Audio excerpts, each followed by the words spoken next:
Streets social media manoswera nichiona kuti nyaya dziri kufamba sei. Ndinayo nyaya ndoda kuti ndisvitse kwamuri imozwa kuti zviri kuitika handiti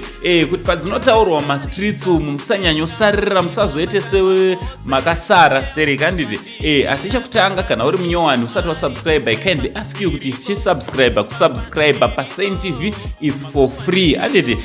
mahara wotena on your notification bell so that every time patinowinza nyaya dzichipisa you will be notified. Nchito zviri kudi kwese kwamuri vazukuru vasekuru sei pano pa number 1 channel yenyu yamunofarira handiti so vazukuru nyaya ndauya nayo inyaya yaMary Mubaiwa uyo akanga ari mbori mudzimai wemutevedzeri wemutungamiri wenyika vaConstantine Chiwenga also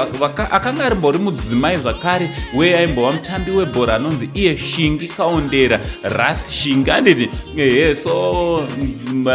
Mary Chiwenga akava nevana na akava nemwana anonzi Destiny naShingi pamazuva vakanga vari muwanano handiti so Shingi ukama hwaMary naShingi zvinoreva kuti hunoramba huripo sababa namai vaDestiny handiti so murwere hwakomba hwaMary watakakuzivisai aiwa Shingi azowanikwa yari anoishanyira Mary kuenda kunomuonawo handiti vakaspenda almost 2 hours vachikurukura chinova chinhu chafadza Mary, chinova chinhu zvakare chafadza Shingi Kaondera vazukuru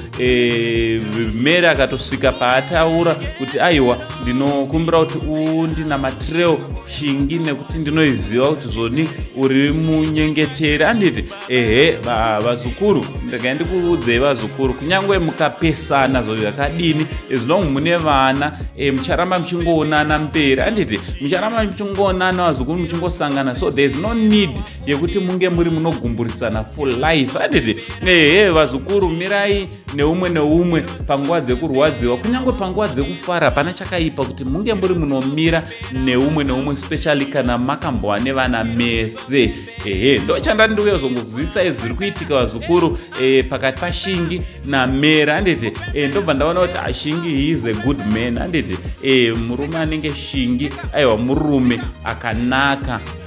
varume vanoratidza kuti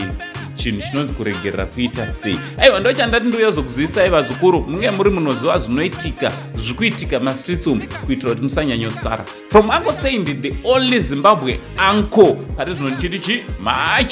much love.